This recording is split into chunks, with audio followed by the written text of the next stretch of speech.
नमस्कार मित्रों, आप सभी भाइयों बहनों को आर के संस्कृत परिवार के तरफ से यह जन्माष्टमी की बहुत हार्दिक हार्दिक शुभकामनाएं। भगवान आपको सत्य के तरफ और आपकी मंजिल की तरफ मार्ग को प्रशस्त करें सदैव और आपका उज्जवल भविष्य कायम रखें। आइए हम वाचन करते हैं मेघदूत खंड काव्य के प्रशिष्ट श्लोकों में से श्लोक नंबर 3।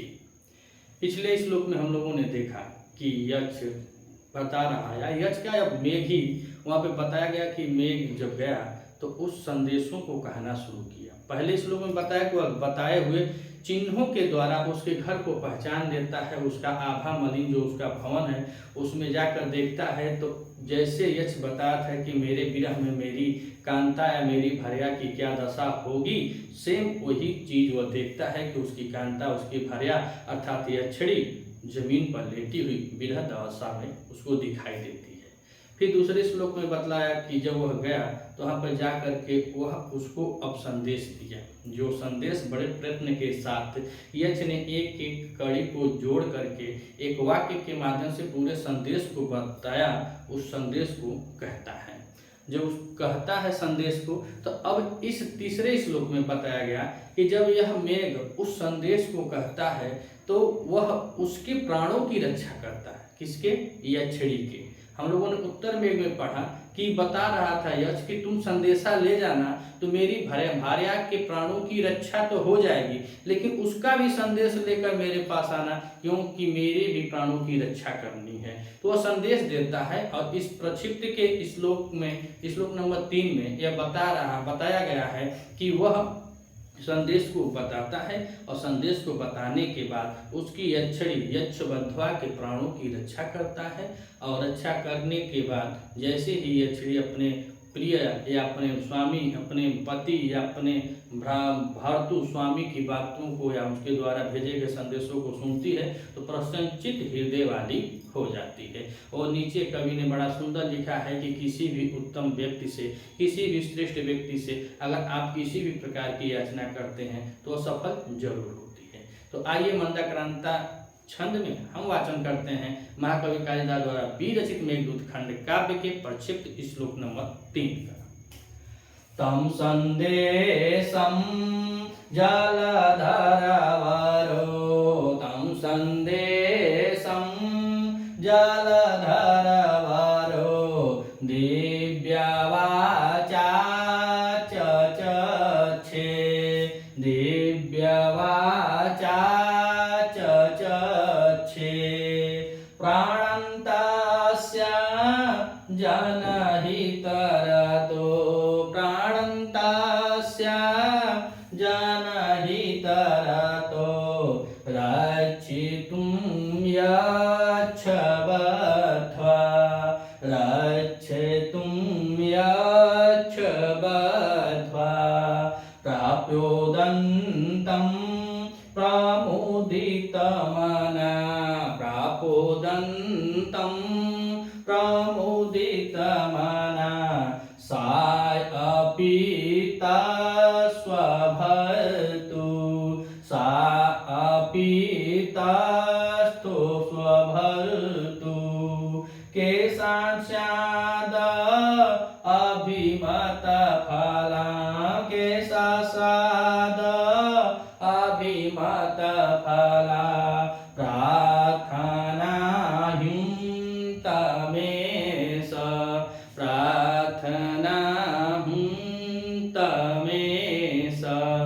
तो कह रहा है, यह कवि द्वारा लिखा गया कि जनहित रतो अर्थात जन के हित में, जन की भलाई में लोगों की भलाई करने वाला जलधर वरो वह श्रेष्ठ मेघ, जो मेघ रामगिरी पर्वत पर यक्ष के द्वारा संपूर्ण संदेशों का ग्रहण करता है, उसी के बारे में बता रहे हैं कि जनहित रतो अर्थात लोगों की भलाई करने वाला जलधरो वह श्रेष्ठ जो यक्ष था, यक्ष माफ कीजिएगा मेघ, जो श्रेष्ठ मेघ है वह क्या किया तो यक्षवध्वा अर्थात उस यक्षिणी के या यह कह लीजिए कि यक्ष की पत्नी यक्षिणी के प्राणों की रक्षितुम माने रक्षा किया।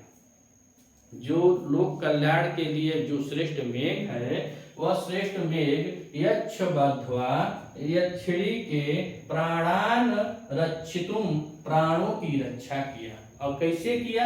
तो करें दिव्य वाचा, वह गया और दिव्य वाणी, जो पहले हम लोग देखते हैं कि आकाशवाणी भी होती थी, दिव्य वाणियां होती थी, तो मेघ तो नहीं बोल पाएगा जितना संदेशा जो बताया यक्ष ने मेघ से कहने के लिए, तो मेघ तो गर्जन तर्पण करता है, लेकिन यहाँ पे दिव्य वाणी हुई, अलौकिक वाणी हुई, और दिव्य वाणी के माध्यम से कह रहे हैं कि तम संदेशम, तम माने उसका, किसका?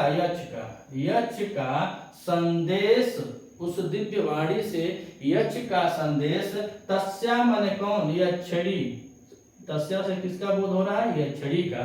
तो बता रहे कि यक्ष तम संदेशम, यक्ष के उस संदेश को, तस्या माने उस यक्ष बद्ध्वा अर्थात यक्षिणी से, दिव्य वाचा आच से, दिव्य वाणी के द्वारा कहा, दिव्य वाणी के द्वारा यह मेघ यक्षिणी से उसके संपूर्ण संदेशों को कहता है।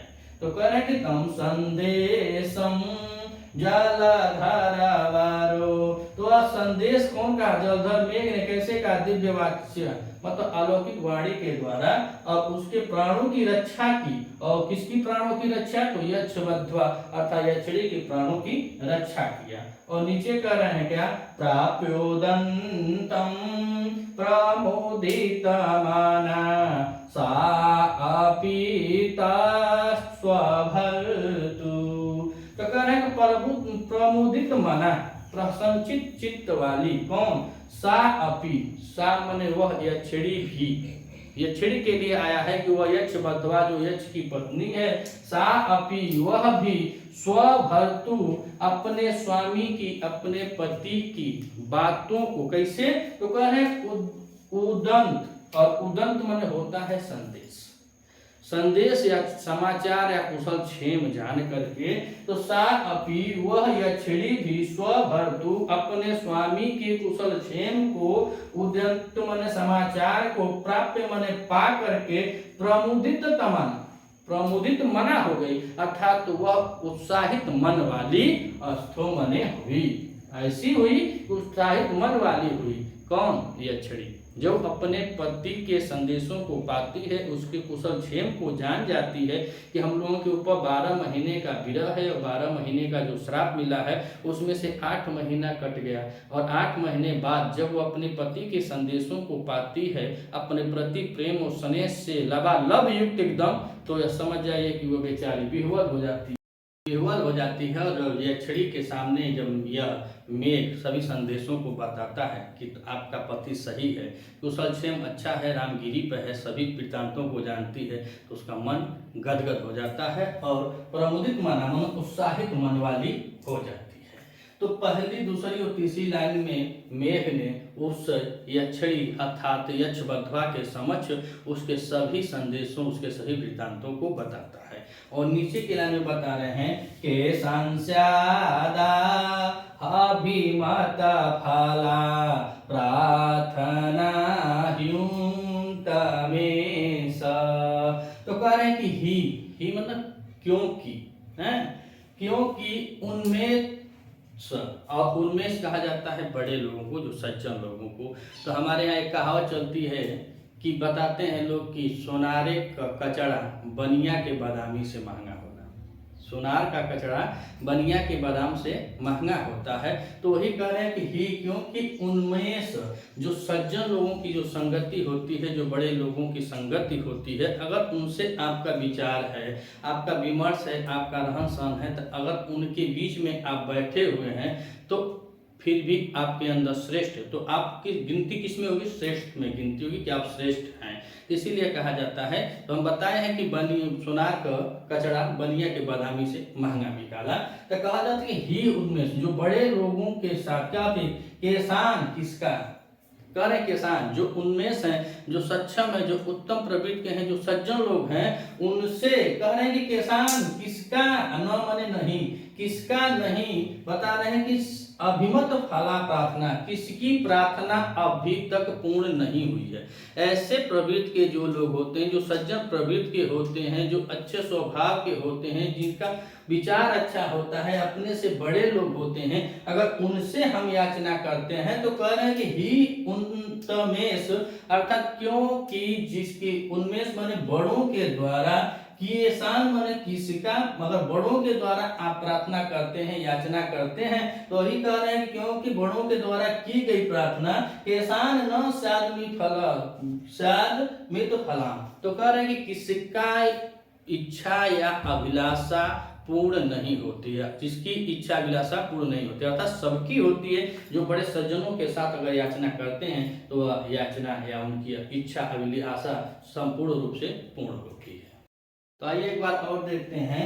तम संदेशम जलधरवरो दिव्या वाचा चक्षे प्राणस्तस्या जनहितरतो रक्षितुं यच्छवध्वा।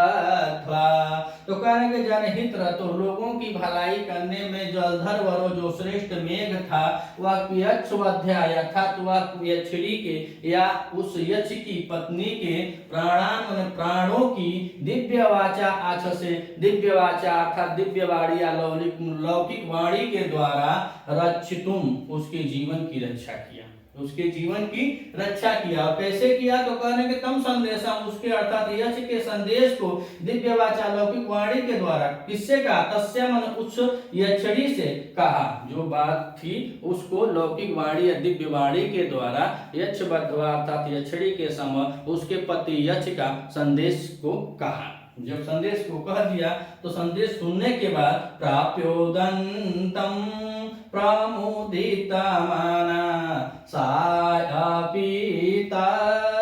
स्वभर्तु, तो सा अपि वह भी अर्थात यक्षिणी भी स्वभर्तु अपने स्वामी के, अपने पति के उदंत माने समाचार को, प्राप्य माने पाकर, प्रमुदित माना हो गए, प्रमुदित माना अर्थात उत्साहित भरे हुए हृदय वाली या प्रसन्न हृदय वाली, तस्थु माने हुई, काहे हुई, तो कह रहे नीचे के संस्यात अभिमत फला प्रार्थना हिंतमेश, तो कह रहे ही माने क्योंकि उन तमेशा जो सज्जन लोग होते हैं, जो श्रेष्ठ होते हैं, अपनों से जो बड़े लोग होते हैं, प्रार्थना उनसे की गई जो प्रार्थना होती है, जो याचना होती है, केसान न किसका नहीं अभिमत फला, किसका पूर्ण नहीं होता है, किसका अभिष्ट नहीं होता है। जो बड़े लोग होते हैं, सज्जन लोग होते हैं, उनसे अगर आप किसी प्रकार की प्रार्थना करते हैं तो वह प्रार्थना